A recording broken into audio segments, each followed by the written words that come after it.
ओम श्री कृष्णाय नमः। आप सभी का हमारे YouTube चैनल पर हार्दिक स्वागत है। इससे पहले कि वीडियो को प्यार देने के लिए और कमेंट्स करके मुझे आशीर्वाद देने के लिए आप सबका हार्दिक आभार। आज की कथा में उस प्रसंग का वर्णन किया गया है जब श्री ब्रह्मा जी ने भगवान श्री कृष्ण का उनकी गौओं और बछड़ों का अपहरण कर लिया था। उसके बाद कैसे उन सबको वापस किया, ये जानने के लिए आइए सुनते हैं आज की कथा। भगवान श्री नारायण कहते हैं, नारद, एक दिन बलराम सहित माधव खा पीकर चंदन आदि से चर्चित होकर ग्वाल बालों के साथ वृंदावन में गए। वहां भगवान कौतूहलवश उन ग्वाल बालों के साथ खेल कूद करने लगे। इधर ग्वाल बालों का मन तो खेल में लगा हुआ था, उधर उन सब की गौवें बहुत दूर निकल गई थी। उस समय लोकनाथ ब्रह्मा जी श्री कृष्ण के प्रभाव को जानने के लिए समस्त गौओं, बछड़ों और ग्वाल बालों को भी चुरा कर ले गए। उनका अभिप्राय जानकर सर्वज्ञ और सर्वश्रेष्ठा योगेंद्र श्री हरि ने योगमाया से पुनः उन सब की सृष्टि कर ली, अर्थात उन सभी के नए रूप को वहां पर सृजन कर लिया। उन्होंने बहुत सारी गौवें, बछड़े और ग्वाल बालों की नई सृष्टि कर ली। अब दिन भर गौवें चराकर खेल कूद में मन लगाने वाले श्री कृष्ण शाम को बलराम और ग्वाल बालों के साथ घर चले गए। इस प्रकार 1 वर्ष तक भगवान ने ऐसा ही किया। उधर जो असली गौवें, बछड़े और ग्वाल बाल थे वो तो ब्रह्मा जी ने अपहरण करके अपने पास रखे हुए थे। भगवान कृष्ण ने सोचा कि रखो ब्रह्मा जी, कब तक आप इन सबको रखोगे। तो अब वे प्रतिदिन 1 वर्ष तक गौओं, ग्वाल बालों और बलराम जी के साथ यमुना तट पर आते, शाम के समय सभी के साथ अपने घर को लौट जाया करते। भगवान के इस प्रभाव को जानकर अब ब्रह्मा जी का जो मस्तक था वो भी लज्जा से झुक गया। उन्होंने सोचा कि ये मैंने क्या कर डाला। वे भांडीर वट के नीचे जहां पर श्री कृष्ण बैठे हुए थे वहां पर आए। उन्होंने ग्वाल बालों से घिरे हुए श्री कृष्ण को वहां देखा तो उनकी जो छटा हो रही थी, अब उसका भी ध्यान पूर्वक आप चिंतन कीजिए, मनन कीजिए। ग्वाल बालों के साथ घिरे हुए श्री कृष्ण को जब ब्रह्मा जी ने वहां देखा तो मानो नक्षत्रों के साथ पूर्णिमा के चंद्रदेव प्रकाशित हो रहे हों। गोविंद रत्नमय सिंहासन पर बैठे हुए थे और बड़े मंद मंद मुस्कुराहट से उनका मुख सुशोभित हो रहा था। उनके श्री अंगों में पीतांबर शोभित हो रहा था। ब्रह्म तेज से वे प्रकाशमान थे। उनकी बाहों में रत्नों के बने हुए बाजूबंद, कलाई में रत्नों के कंगन और पैरों में रत्नमय मंजीर शोभा दे रहे थे। 2 रत्न निर्मित कुंडलों की प्रभा से उनके गंड स्थल अत्यंत उद्दीप्त हो रहे थे। श्याम सुंदर का श्री विग्रह करोड़ों कंदर्पों की लावण्य लीला का धाम था। वे मन को मोह लेते थे। उनके श्री अंग चंदन, अगरू, कस्तूरी और कुमकुम से चर्चित थे और पारिजात पुष्पों की माला उन्होंने धारण कर रखी थी। उनकी अंग कांति नूतन जलधर की श्याम शोभा को भी लज्जित कर रही थी। मस्तक पर सदा की तरह मोरपंख का मुकुट विराजमान था और उसमें मालती की मालाओं का संयोग बड़ा मनोहर, बड़ा सुंदर जान पड़ता था। उन परिपूर्णतम शांत स्वरूप परमेश्वर राधा कांत को देखकर श्री ब्रह्मा जी ने अत्यंत विस्मित होकर उन्हें प्रणाम किया। अब वे बार बार उन्हें देखने लगे और उन्हें बार बार ही प्रणाम करने लगे। उन्होंने अपने हृदय कमल में जिस रूप को देखा था वही उन्हें बाहर भी, ठीक उनके सामने भी दिखाई दिया। जो मूर्ति सामने थी वही पीछे और अगल बगल में भी दिखाई देने लगी। मुने वो जहां जहां देखते वहीं वहीं पर भगवान श्री कृष्ण उन्हें नजर आने लगे। मुने वहां वृंदावन में सब कुछ श्री कृष्ण के तुल्य देखकर जगत गुरु ब्रह्मा जी उसी रूप का ध्यान करते वहीं बैठ गए। गौवें, बछड़े, बालक, लता, गुल्म और विरुद्ध आदि सारा वृंदावन ब्रह्मा जी को श्याम सुंदर के ही रूप में दिखाई देने लगा। ये परम आश्चर्य देखकर ब्रह्मा जी ने फिर ध्यान लगाया। अब उन्हें सारी त्रिलोकी श्री कृष्ण के सिवा और कुछ भी नहीं दिखाई दी। कहाँ गए वृक्ष, कहाँ है पर्वत, कहाँ गई पृथ्वी, कहाँ है समुद्र, अरे कहाँ देवता, कहाँ गंधर्व, कहाँ मुनीन्द्र और कहाँ मानव, कहाँ आत्मा, कहाँ जगत का बीज और कहाँ स्वर्ग और कहाँ गौवें हैं। श्री हरि अर्थात श्री कृष्ण की माया से ब्रह्मा जी ने सब कुछ अपनी आंखों से देखा और सबको कृष्णमय ही पाया। जहां देखो वहां सिर्फ कृष्ण ही कृष्ण नजर आ रहे थे। कहाँ जगदीश्वर श्री कृष्ण और कहाँ माया की विभूतियां। सबको कृष्णमय देखकर ब्रह्मा जी कुछ भी बोलने में असमर्थ हो गए। अब किसकी स्तुति करूं, क्या करूं, कैसे करूं। इस प्रकार मन ही मन विचार करके जगत धाता ब्रह्मा जी वहीं बैठकर जप करने को तत्पर हो गए। उन्होंने सुखपूर्वक योगासन लगाकर दोनों हाथ जोड़ लिए। उनके सारे अंग पुलकित हो गए, नेत्रों से प्रेम की अश्रुधारा बहने लगी और वे अत्यंत दीन के समान हो गए। फिर उन्होंने अपनी 6 नाड़ियों अर्थात इडा, सुषुम्ना, मध्या, पिंगला, नलिनी और धुरा, इन 6 नाड़ियों को प्रयत्न पूर्वक योग के द्वारा निबद्ध कर लिया, एकाग्र कर लिया। फिर वे अपने शरीर को, अपने मन को, अपनी सभी इंद्रियों को एकाग्र करके निष्पन्द अर्थात निश्चल हो गए और पूर्व काल में श्री हरि ने जिसका उपदेश दिया था उस परम उत्तम दशाक्षर मंत्र का जप करने लगे। मुने श्री कृष्ण के चरण कमलों का ध्यान करते हुए एक मुहूर्त तक जप करने के बाद ब्रह्मा जी ने अपने हृदय कमल में उनके सर्व तेजोमय स्वरूप को देखा। उस तेज के भीतर अत्यंत मनोरम रूप था। 2 भुजाएं, हाथ में मुरली और पीतांबर भूषित श्रीअंग, कानों के मूल भाग में पहने गए मछली के आकार के कुंडल अपनी उज्जवल आभा बिखेर रहे थे। प्रसन्न मुखारविंद पर मंद मंद हंसी की छटा छा रही थी। भगवान भक्त पर कृपा करने के लिए बड़े कातर जान पड़ते थे। ब्रह्मा जी ने ब्रह्मरंध्र में जिस रूप को देखा और हृदय कमल में जिसकी झांकी की थी, वही रूप बाहर भी दिखाई दिया। वह परम आश्चर्य देखकर उन्होंने उन परमेश्वर की स्तुति की।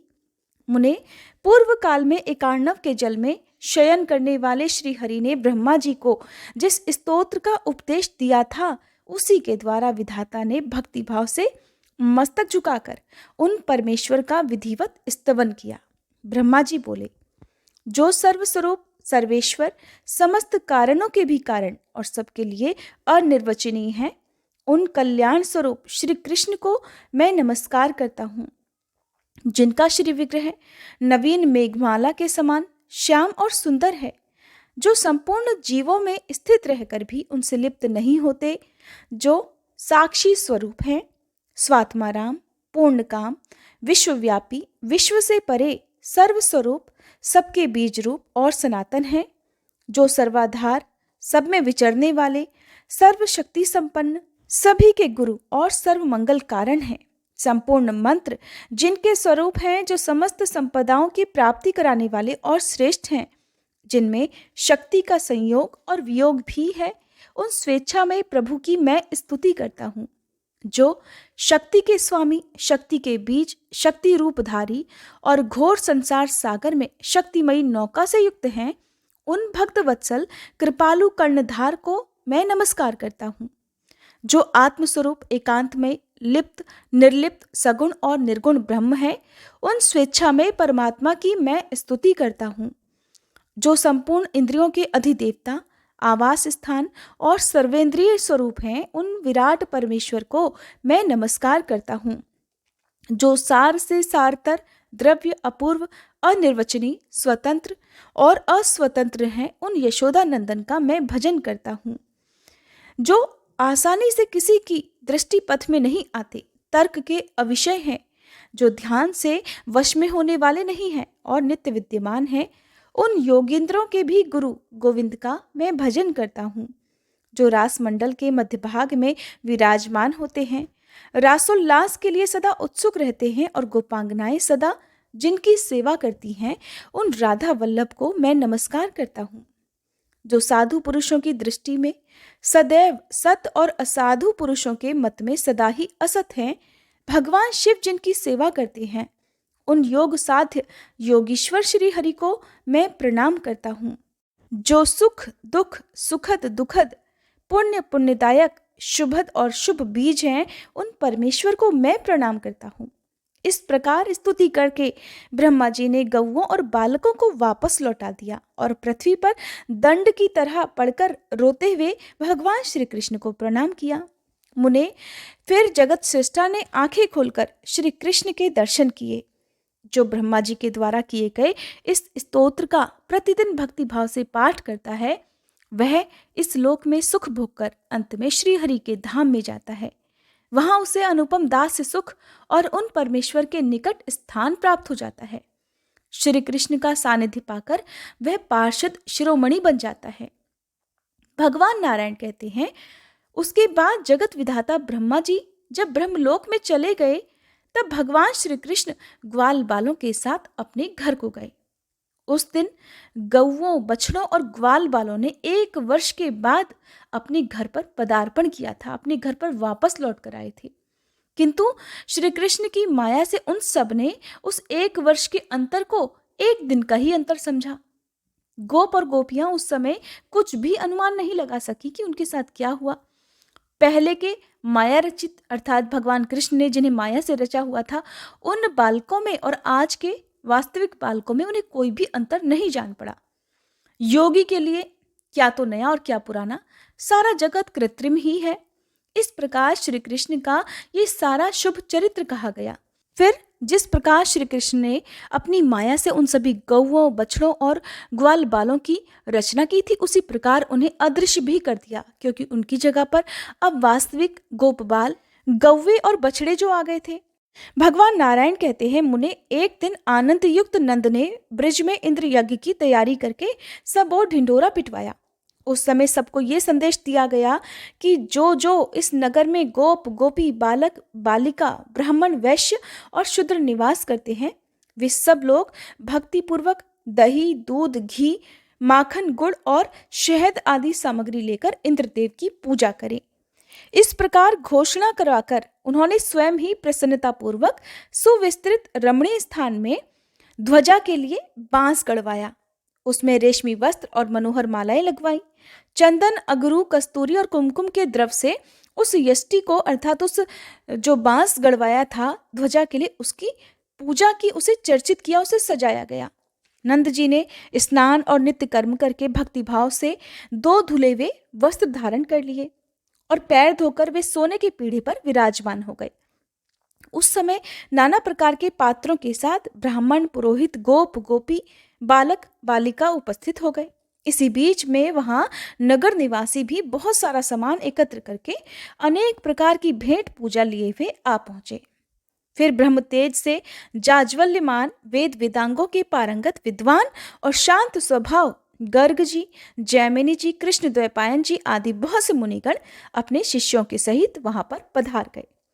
और भी ब्राह्मण, क्षत्रिय, वैश्य, शूद्र, बंदी, भिक्षुक आदि वहां आए। गोपराज नंद ने उठकर सभी का आदर सत्कार किया और वहीं पर भोजन बनाने में निपुण रसोइये ब्राह्मणों के लिए भोजन तैयार करने लगे। रत्न द्वीपों की और धूप की जगमगाहट, सुगंधी चारों ओर फैल गई। पुष्प मालाओं से स्थान सज गए। तरह तरह की मिठाई, पकवान, मीठे फल, हजारों लाखों घड़े दूध, दही, घी, मधु, मक्खन आदि इकट्ठे हो गए, क्योंकि वहां पर तो दूध, घी या दूध से बनी हुई सामग्रियों की कोई कमी ही नहीं थी। लाखों करोड़ों की संख्या में वहां गौवे जो थी। अब सुरीले बाजे वहां बजने लगे। तरह तरह के सोने चांदी के बर्तन, श्रेष्ठ वस्त्र, आभूषण, स्वर्ण पीठ आदि लाए गए। सभी चीजें अगणित थी, इतनी संख्या में थी कि उनकी गिनती ही नहीं की जा सकी। अब वहां पर बहुत खुशी से मंगलगान होने लगे। इसी बीच बलराम और ग्वाल बालों के साथ साक्षात श्री कृष्ण बड़ी तेजी से वहां आए। उन्हें देखकर सब लोग बड़ी प्रसन्नता से खिल उठे और खड़े हो गए। श्री कृष्ण अपने खेल कूद के मैदान से लौटकर आ रहे थे। उनका शांत सुंदर विग्रह बड़ा मनोहर था। अब जगदीश्वर श्री कृष्ण उन सभी के बीच में रत्नमय सिंहासन पर बैठे, मानो शरत काल के चंद्रमा तारामंडल के बीच में भासमान हो रहे हो। वह महोत्सव देखकर नीति शास्त्र विशारद श्री हरि ने अर्थात श्री कृष्ण ने अपने पिता से तत्काल ऐसी नीतिपूर्ण बात कही जो अन्य सभी लोगों के लिए बड़ी दुर्लभ थी। श्री कृष्ण बोले कि उत्तम व्रत का पालन करने वाले गोप सम्राट, आप यहाँ क्या कर रहे हैं? आपके आराध्य देवता कौन है? इस पूजा का क्या स्वरूप है? और इस प्रकार पूजन करने पर कौन सा फल प्राप्त होता है? इस फल से कौन सा साधन सुलभ होता है? और उस साधन से भी कौन सा मनोरथ सिद्ध हो जाएगा? अगर पूजा में भी विघ्न पड़ जाए और देवता रुष्ट हो जाए तो क्या हो सकता है? या अगर देवता संतुष्ट हो तो वे इस लोक और परलोक में कौन सा फल देते हैं? विप्र रूपधारी श्री हरि नैवेद्य को साक्षात ग्रहण करते हैं, इसलिए ब्राह्मण के संतुष्ट होने पर सभी देवता भी संतुष्ट हो जाते हैं। इसीलिए कहते हैं किसी भी व्रत में, पूजा पाठ, यज्ञ आदि, हवन आदि में किसी भी ब्राह्मण को घर पर बुलाकर भोजन करवाना, अपनी सामर्थ्य के अनुसार उन्हें दान दक्षिणा देकर संतुष्ट करने से ही किसी भी व्रत, हवन, पूजा पाठ की सफलता प्राप्त होती है। वो बिना किसी विघ्न के सफल हो जाता है और जिस मनोरथ के लिए यज्ञ हवन आदि कराया जाता है वो भी सफल हो जाता है। जो ब्राह्मण के पूजन में लगा हुआ है उसके लिए देव पूजा की क्या आवश्यकता है? जिसने ब्राह्मणों की पूजा की है उसने संपूर्ण देवताओं की पूजा संपन्न कर ली। देवता को नैवेद्य देकर जो ब्राह्मण को नहीं देता है उसका वह नैवेद्य भस्म के समान हो जाता है और पूजन निष्फल हो जाता है। देवता का नैवेद्य अगर ब्राह्मण को दिया जाए तो उस दान से वह निश्चय ही अक्षय हो जाता है और उस अवस्था में देवता संतुष्ट होकर देने वाले को अभीष्ट वरदान देकर अपने धाम को जाते हैं। जो मूर्ख देवता को नैवेद्य अर्पित करने के बाद ब्राह्मण के दिए बिना स्वयं ही खा लेता है, यानी कि ब्राह्मण को भोजन कराए बिना या उस नैवेद्य का दान किए बिना खुद ही उसे पहले ग्रहण कर लेता है, वह दत्तापहारी अर्थात देकर छीन लेने वाला है और देवता की वस्तु खाकर नरक में जाता है। जो भगवान विष्णु को अर्पित ना किया गया हो वह अन्न विष्ठा और जल मूत्र के समान होता है। ये क्रम सभी के लिए है, ये नियम सभी के लिए है, परंतु ब्राह्मणों के लिए विशेष रूप से इस पर ध्यान देना उचित है। अगर नैवेद्य या भोज्य वस्तु देवता को न देकर ब्राह्मण को दे दी गई तो देवता ब्राह्मण के मुख से ही उसे खाकर संतुष्ट होकर स्वर्गलोक को लौट जाते हैं। पिताजी, आप सारी शक्ति लगाकर ब्राह्मणों का पूजन कीजिए, क्योंकि वे इस लोक और परलोक में भी उत्तम फल के दाता हैं। जो श्री हरि की आराधना करने वाले ब्राह्मण हैं वे तो उन्हें प्राणों से भी अधिक प्रिय हैं। हरि भक्त ब्राह्मणों का प्रभाव श्रुति में दुर्लभ है। उनके चरण कमलों की धूल से पृथ्वी तो तत्काल ही पवित्र हो जाती है। उनका जो चरण चिन्ह है उसी को तीर्थ कहा गया है। उनके स्पर्श मात्र से तीर्थों के पाप भी नष्ट हो जाते हैं। उनके आलिंगन, श्रेष्ठ वार्तालाप, दर्शन और स्पर्श से भी मनुष्य समस्त पापों से मुक्ति पा जाता है। संपूर्ण तीर्थों में भ्रमण और स्नान करने से जो पुण्य प्राप्त होता है वह हरिभक्त ब्राह्मण के दर्शन मात्र से ही सुलभ हो जाता है। मनुष्य को चाहिए कि वह पुण्य के लिए समस्त जीवों को अन्न दे, परंतु विशिष्ट जीवों को अन्नदान करने से विशिष्ट फल की प्राप्ति होती है। भगवान विष्णु ब्राह्मणों के भक्त हैं। उन्हें उत्तम वस्तु का दान करने से दाता को जो फल मिलता है वो निश्चय ही भक्त ब्राह्मण को भोजन कराने मात्र से ही प्राप्त कर लेता है। भक्त के संतुष्ट होने पर श्री हरि संतुष्ट हो जाते हैं और श्री हरि के संतुष्ट होने पर सब देवता भी सिद्ध हो जाते हैं। पिताजी, अगर ये सब संचित द्रव्य आप किसी एक देवता को देते हैं तो अन्य सभी देवता तो रुष्ट हो जाएंगे। उस दशा में एक देवता क्या कर सकते हैं? मेरा तो ये मानना है कि ये जितनी वस्तुएं यहाँ पर प्रस्तुत हैं उनका आधा भाग आप श्री गोवर्धन देव को दे दीजिए। वे तो गौओं की सदा वृद्धि करते हैं, इसीलिए तो उनका नाम गोवर्धन हुआ है। पिताजी, इस भूतल पर गोवर्धन के समान पुण्यवान दूसरा कोई नहीं है, क्योंकि वे तो हर दिन हमारी गौओं को नई नई घास देते हैं।